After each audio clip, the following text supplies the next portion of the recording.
امن یجیب المضطر اذا دعاہ ویکشف السوء، یہ 20ویں پارے کے پہلے صفحے پہ ہے، یہ یاد رکھیے گا۔ پہلے ہی صفحے پر جس کو قرآن پڑھنا آتا ہے اس کو بٹھائیں، اس سے پوچھیں وہ آیت کدھر ہے۔ شروع کے اندر ہی ہے 4-5 سطروں کے بعد، امن یجیب المضطر اذا دعاہ ویکشف السوء۔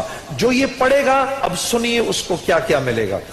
سب سے پہلے کہ اس آیت کو جو ہر نماز کے بعد پڑھے گا، اس کے بعد اگر وہ دعا کرے گا اللہ رب العزت فی الفور اس کی اس دعا کو قبول فرمائیں گے، اور اگر فی الفور قبول فرمائیں گے، اور اگر اللہ اپنے علم سے جانتے ہیں کہ تھوڑی دیر بعد اس کا قبول ہونا ضروری ہے، تھوڑی دیر بعد قبول کریں گے۔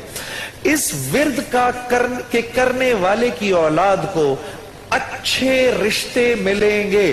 جو اس ورد کا اہتمام کرے گا ہر نماز کے بعد ایک دفعہ، اس کو یا اس کی اولاد کو اللہ اچھے رشتے دے گا۔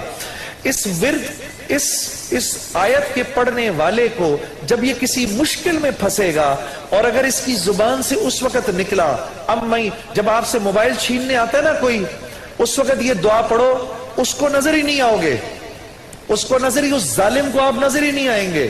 یہ میں آپ کو بتا رہا ہوں، میری گردن پکڑ لینا، اگر کسی کو دیکھو کہ موبائل چھیننے آ رہا ہے، یہ دعا پڑھو، امن یجیب المضطر اذا دعاہ ویکشف السوء۔ اللہ اس ظالم کو ہمت ہی نہیں دے گا آپ کے پاس آنے کی۔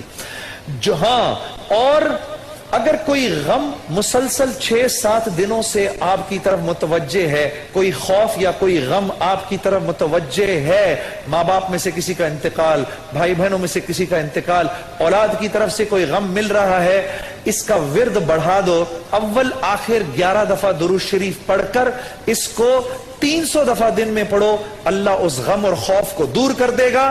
یہ ورد پڑھنے والا اللہ کبھی اس کو نامراد نہیں کرے گا۔ یہ جو دعا مانگے گا، امن یجیب المضطر اذا دعاہ ویکشف السوء، اللہ اس کی دعا پوری کرے گا۔ اور آخر والی بات تو سب سے اچھی ہے کہ وہ اللہ، وہ ہم سے محبت کرنے والا اللہ جو اس کا ورد دن میں 300 دفعہ کرے گا، اللہ اس کے دل کو اپنی محبت سے منور کر دے گا۔